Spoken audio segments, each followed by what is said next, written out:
Character is like a tree and reputation like a shadow. The shadow is what we think of it. The tree is the real thing.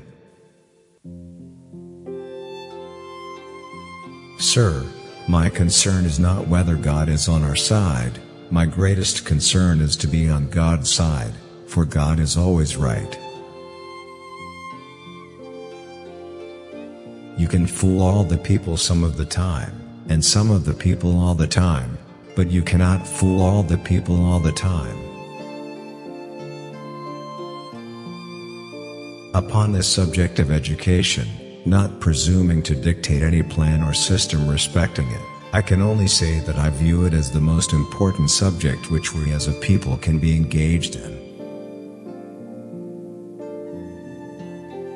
I am rather inclined to silence, and whether that be wise or not, it is at least more unusual nowadays to find a man who can hold his tongue than to find one who cannot.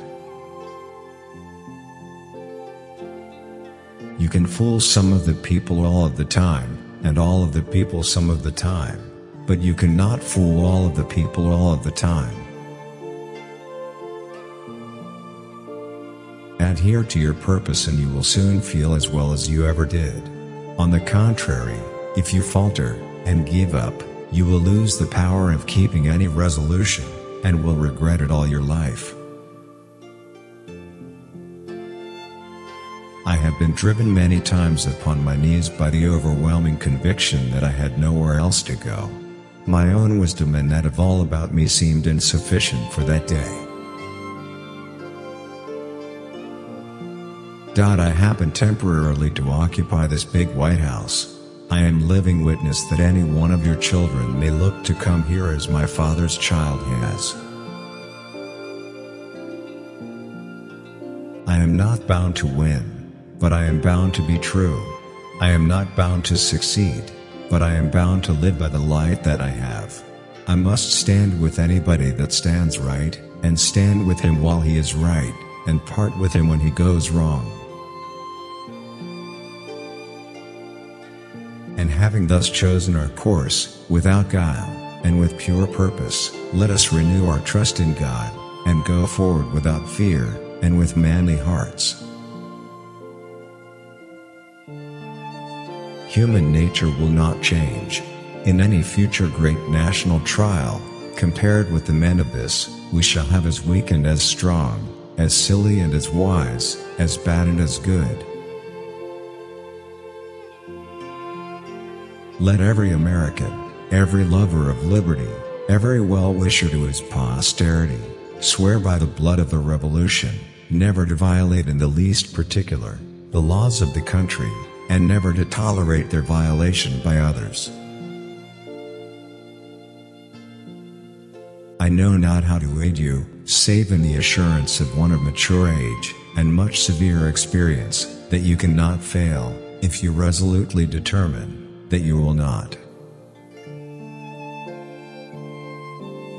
This is a world of compensations, and he who would be no slave, must consent to have no slave. Those who deny freedom to others, deserve it not for themselves, and, under a just God, cannot long retain it. In giving freedom to the slave, we assure freedom to the free, honorable alike in what we give, and what we preserve. We shall nobly save, or meanly lose, the last best hope of earth. You think slavery is right and should be extended, while we think slavery is wrong and ought to be restricted. That, I suppose, is the rub. It certainly is the only substantial difference between us.